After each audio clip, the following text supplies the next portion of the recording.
Fala pessoal, beleza?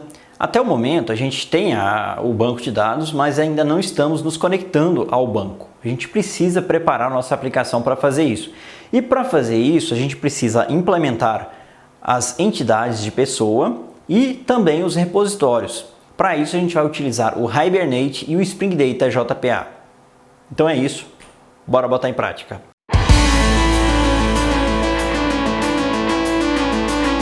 Continuando, a gente adicionou as dependências aqui no nosso POM e adicionamos as configurações de conexão com o banco de dados, mas a gente esqueceu de atualizar o Maven. Então, para isso, clique sobre esse ícone aqui, Load Maven Changes, que ele vai atualizar e vai recarregar também as dependências.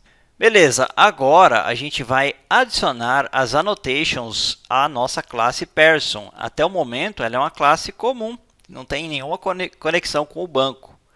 Nesse momento, a gente vai fazer isso, vai adicionar essa conexão com o banco e tornar ela uma entidade. Uma entidade é uma classe que representa uma tabela do banco. Para isso, eu vou adicionar uma annotation chamada @entity do Jakarta Persistence. Se você trabalha com Java há um pouco mais de tempo, você deve estar acostumado com o Javax Persistence.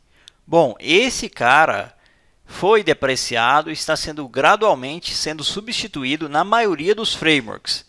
Então, quando tiver uma annotation Javax Persistence, a gente vai trocar sempre por Jakarta Persistence. Além disso, existe essa opção aqui, Org Hibernate Annotations, que também foi depreciada. Lá no início do Hibernate, quando ele apareceu, era o mais utilizado, mas hoje o recomendável, se você estiver usando uma versão um pouco mais antiga, é usar o Javax e nas versões atuais o Jakarta.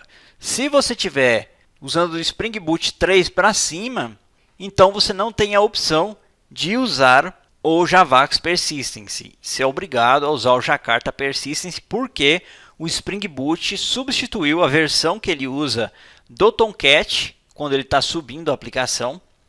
Como a gente viu lá na parte sobre o que é o Spring Boot, o Spring Boot tem embarcado nele um Tomcat para subir a aplicação e permitir a gente fazer requisições HTTP para ela.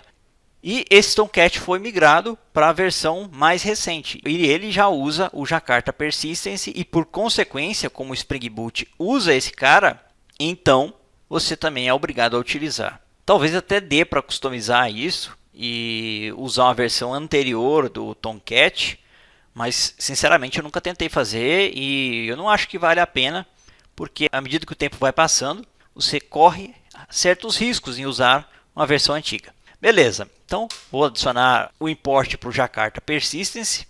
Abaixo a gente vai adicionar uma outra annotation dizendo que esse cara é uma tabela do banco. Então, table também do Jakarta Persistence. Aqui está o table do Hibernate, não está depreciado, mas você não deve usá-lo. Eu poderia deixar dessa maneira se eu tivesse uma tabela no banco com esse mesmo nome aqui, ó, Person maiúsculo com as demais minúsculos. No nosso caso, a gente vai criar uma tabela no banco com um nome diferente disso. E o name da nossa tabela vai ser Person. Eu poderia colocar um nome diferente, por exemplo, Person Table, aqui e aqui. E aí eu ia usar essa propriedade name para fazer o bind. Quando ele pegar o person, ele sabe que é Person Table e vice-versa. Devo ou não adicionar isso daqui? Se você não quiser usar, você não precisa, mas é uma boa prática. Eu gosto de colocar porque dependendo do sistema operacional que você estiver usando, isso pode dar algum problema. Beleza?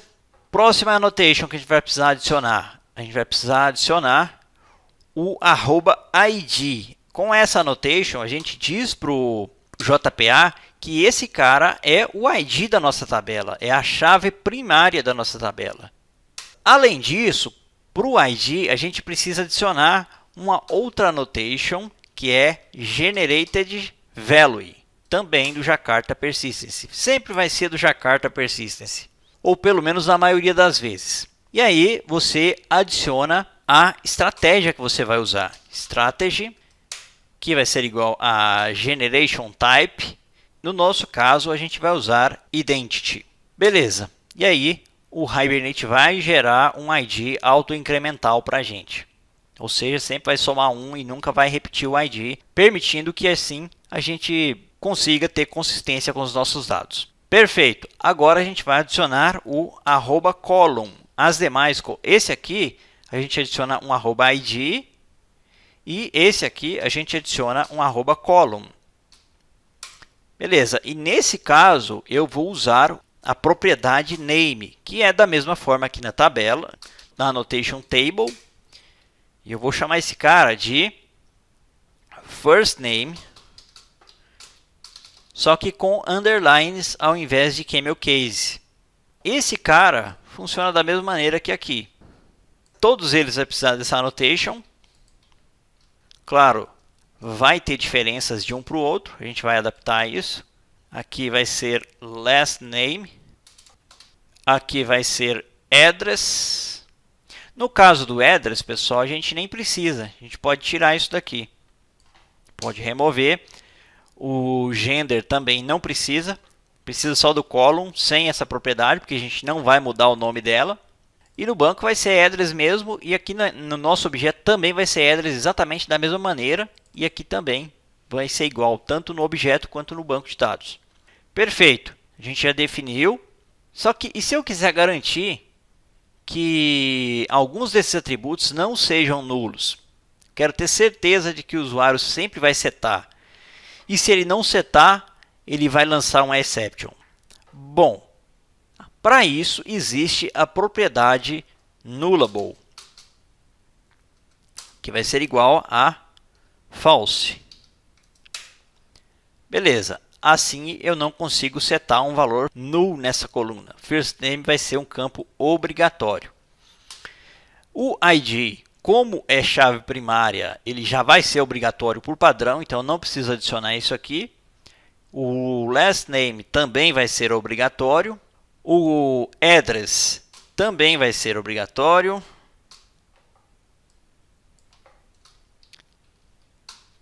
E o gender também vai ser obrigatório. Beleza. Assim eu não consigo persistir valores nulos para esses caras. Mas e se eu quiser, além de setar o nome e impedir que seja setado um valor null, e se eu quiser garantir também que esse campo tenha um certo tamanho, por exemplo, aceite um número X de caracteres. Para isso eu uso a propriedade length. E aí eu vou dizer, por exemplo, que esse campo tem 80 caracteres. Mesma coisa para o last name, eu acho que ninguém tem um nome tão grande, mas vamos deixar assim. O address, mesma coisa. Eu vou deixar o address como 100.